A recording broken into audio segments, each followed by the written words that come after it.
What does it mean for us to live in the world but don't let the world live in us? For us to carry on with our worldly duties but not be attached. What does that mean? Not be attached.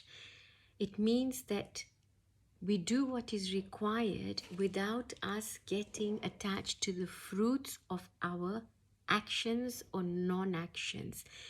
In this case, fruit means the imprint, the impression that is left behind as a result of the cause effect, your karma. The way we build karma is when we are attached to this body and everything that it brings with it. When we say that I am the body, that means I'm also attached to everything that this body does or doesn't do. When you say I am spirit, and not a mental exercise, but that you truly believe that the true nature of yourself is I am Atma, or I am. Because the truth is, our existence is never really in danger. Because something that exists cannot suddenly not exist, because its nature is to exist. Our existence will always remain. We are not going anywhere. But what changes is the form that you take. Today I'm this body, tomorrow I'll be another body, right? And I might want to have this experience, I might want to have that experience. But if I decide that no, the body I'm in right now is the body that is just me, and all of its impressions are just me, and you hold on to those impressions, and everything that you do in this particular body, you attach a significance to. So what does that mean? That you will have an account of what happens with this body, and because of that attachment, you will then be born with whatever is carried forward, even when you continue to exist, but you continue to exist in a different form. And even the different form that you take will depend on this statement of account. But we don't want to live with a statement of account. We want to be free of this cycle. Being free of the cycle of birth and death, being free of the cycle of karma, being free of the cycle of cause and effect, doesn't actually mean that you will cease to exist. It also doesn't mean that suddenly you won't be born again. No.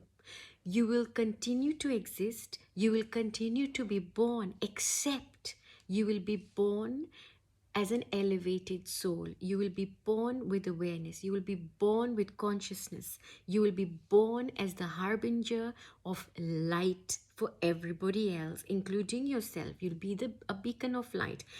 And this is where the key difference lies between spiritual awakening, spiritual awareness, and the caliber of a person.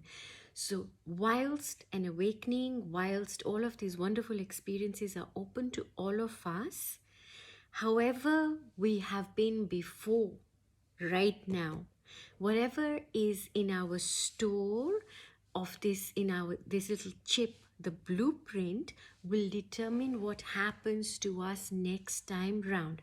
Now, if I have accumulated a store of goodness, and I have actually in this particular life realized and identified, hang on a second, why am I building house and foundations with this particular body when this body is going to perish, as are the actions and reactions? None of it is real.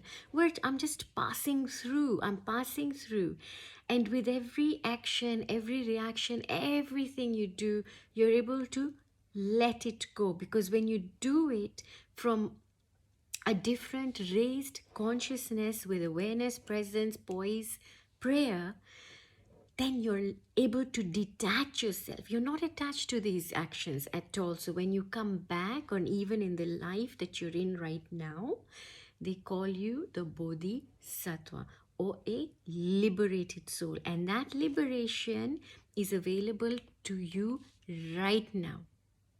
It can take a second, it can take lifetimes, it can take years, months, days.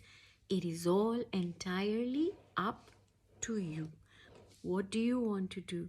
Do you want to continue this life of suffering and a life of attachment, or do you want to attach yourself first to the highest version of yourself and then work yourself up there? Or in a split second, I am not the body. Lots of love. Don't forget to subscribe.